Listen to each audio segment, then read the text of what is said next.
वो लाला जब 4 महीना 15 दिन को हो तो लाला को लेके जा रहे हैं गौ पालन के लिए। तो जब जा रहे हैं तो बड़े बड़े भयंकर बादल, बड़ी बड़ी घटाएं छा गई, चारों तरफ से माहौल बन गया आंधी और तूफान को। तो जब जा रहे हैं तो बाबा ने सोचा कि अगर मैं या लाला को छोटे को लेके जाऊंगा तो लाला डर जाएगा।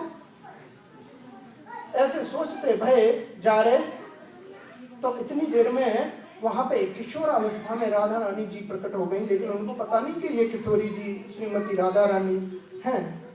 तो बोले बाबा कहाँ सोच रहे हो है?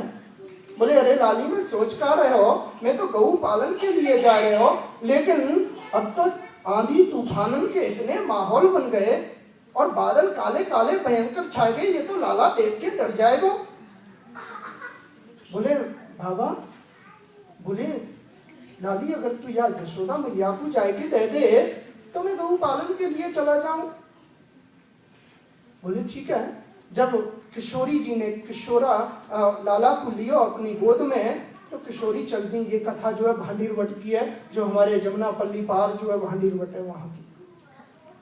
तो जब किशोरी जी चल दी तो ठाकुर जी भी किशोर अवस्था में प्रकट हो गए। शास्त्र में वर्णन है कि वहां पे हजारियों गोपियां प्रकट हो गई और वहां पे महारास हुई और इतनी गोपियों के सानिध्य में भगवान ने भी इतने ही रूप धारण कर लिए, राधा और माधव दोनों बीच में आ गए और वहां पे रास चलती रही। वहां पे ब्रह्मा जी का भी आगमन हो गया।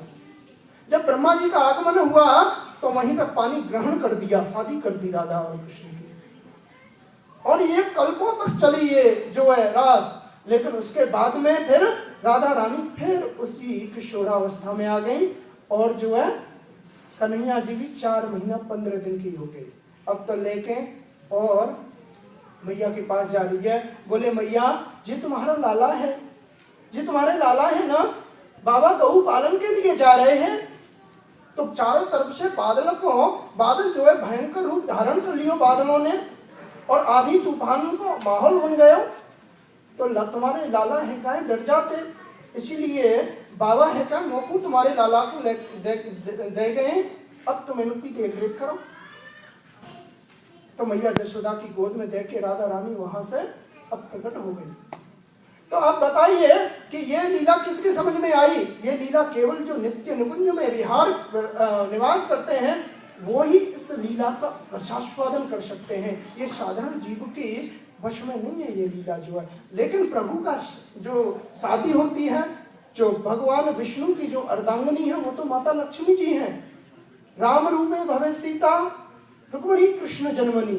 जो राम रूप में जानकी जी हैं वही माता लक्ष्मी जी हैं और जो कृष्ण रूप में रुक्मिणी है वो ही लक्ष्मी माता है। लेकिन व्यवहारिक रूप में ये शादी अनिवार्य मनाया जाता है इस विवाह को, और लोक रीति से भी ये माननीय है। लेकिन लोक रीति से हम नहीं समझ सकते हमारे प्रभु की लीला राधा और कृष्ण की, क्योंकि ये बहुत ही डीप है।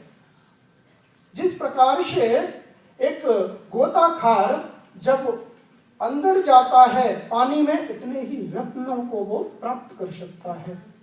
जितना गहराई में जाएगा उतने ही उसे रत्न प्राप्त हो सकते हैं। जिस प्रकार से हम भागवतमयी रस का रसास्वादन अमृत का पान करते हैं, तो ये भागवत रूपी भागवत ही इससे हमको रत्नों की प्राप्ति हो सकती है। जैसे हमने जो है इन लीलाओं को, जैसे आपने भगवद गीता के श्लोक को सुना, भगवान किस प्रकार से भक्तों के चरित्र का वर्णन कर रहे हैं, है ना? तो सभी भक्त हैं जो मैंने बताया कि माताएं किस प्रकार से सेवा करती हैं। और जो है कभी जो है एक माता बोलेगी गुजरात भेज दी राधा रानी, कोई बोलेगी मैंने जो है वृंदावन भेज दी, कोई हमारी जो सुदेवी माता वो बोलेगी मैंने जो है नवद्वीप में भेज दिया आज गौर निकाई। इस प्रकार से भक्तों के चरित्र का भाव है ये, है नहीं? तो भगवान आज यहाँ पर भक्त प्रहलाद भी हुए, उनके चरित्र के बारे में परीक्षित महाराज ये प्रश्न करते हैं कि सुखदेव ये तो मैंने बहुत सुना कि भक्त के घर अगर भक्त हो जाए ये तो कोई बड़ी बात नहीं, लेकिन आज तो दैत्य के घर में भक्त हो रहा है, क्या उस प्रसंग को मुझे प्रस्तुत करेंगे?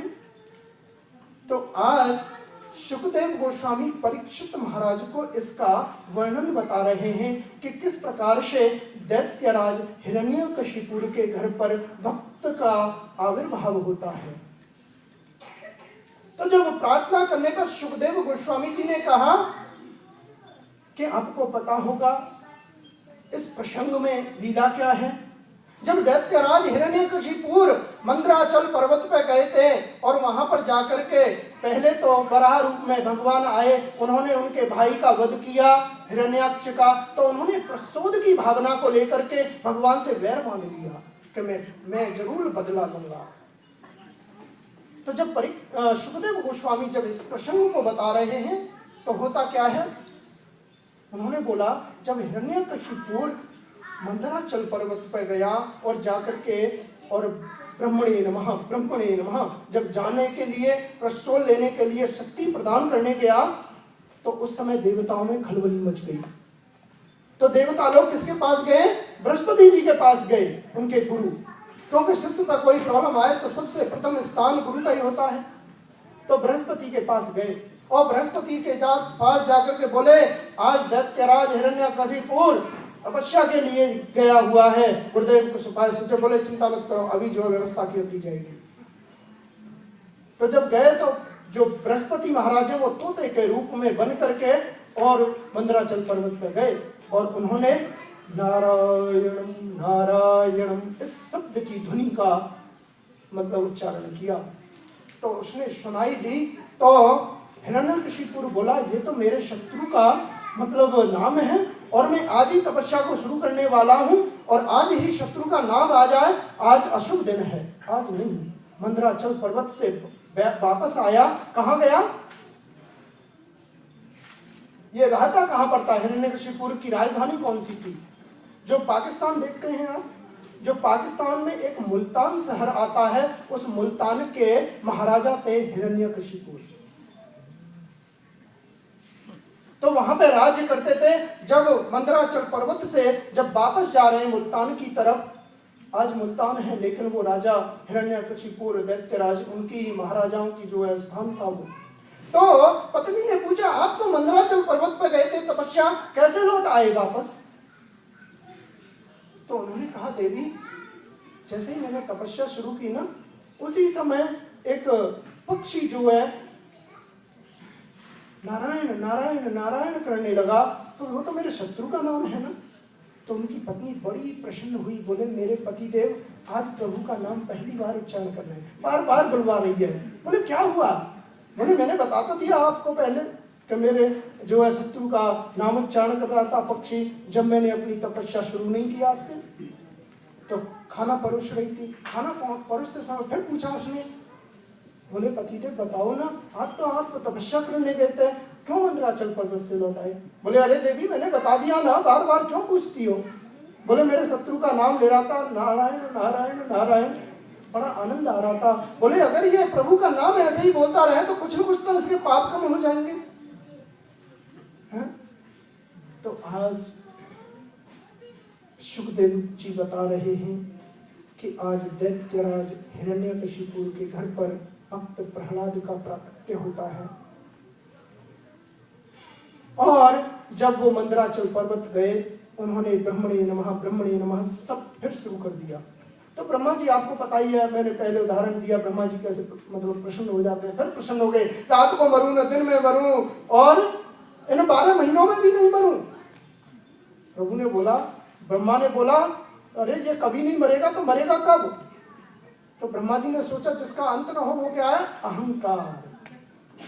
सबका मतलब अहंकार का मृत्यु नहीं कर सकते आप। तो बोले ये अहंकार है। बोले रात में मरना नहीं, दिन में मरना नहीं है, घर में मरना नहीं, बाहर में मरना नहीं, कहाँ मरेगा फिर? तो ठाकुर जी ने बीच चौखट पर डाला उसको, नहीं वो न तो बाहर है न अंदर है, बीच में आ गया है? और अस्त्र से मरू न शस्त्र से अपने नाखूनों को निकाला। तो इस प्रकार की भक्तों की चरित्र की जब प्रहलाद महाराज, बड़ी लंबी कथा है लेकिन समय हो गया, तो भक्त भक्तों के चरित्र का गुणगान करने के लिए भगवान के चरणों की किस प्रकार से रसास्वादन करें, भागवतमयी अमृत का किस प्रकार से पान करें, माता भक्ति को बिठाते हुए हृदय में, ज्ञान वैराग्य को बिठाते हुए हृदय में, भगवान के चरणों को किस प्रकार से हम क्यों दर्शन करते हैं। 4 चिन्हों का वर्णन हुआ उसमें, आपने सुना होगा, जो है वज्र और क्या क्या है बताइए, अंकुश, पद्म और क्या। तो ये 4 जो है, वज्र है वो भवबंधन को काटता है, और अंकुश जो है मन रूपी हाथी को वश में करता है, और भगवान जो कमल है वो जो है जिस प्रकार से कीचड़ में पैदा होते हुए भी कीचड़ का स्पर्श नहीं करता है, उसी प्रकार से जो भक्त है किसी भी परिस्थिति में रहते हुए केवल प्रभु के चरणों को ही प्राप्त करता है। तो इस प्रकार से भगवत गीता में जो वर्णन हुआ, मच्चित्तामद्गत प्राणा बोधयन्तः परस्पर कथयन्तश्च माम नित्यं तुष्यन्ति च रमन्ति च। किस प्रकार से मेरे भक्त मेरा गुणगान करते हुए मेरी सेवा में लीन रहकर किस प्रकार मेरे को प्राप्त होते हैं। और शास्त्रों के बारे में भी वर्णन हुआ।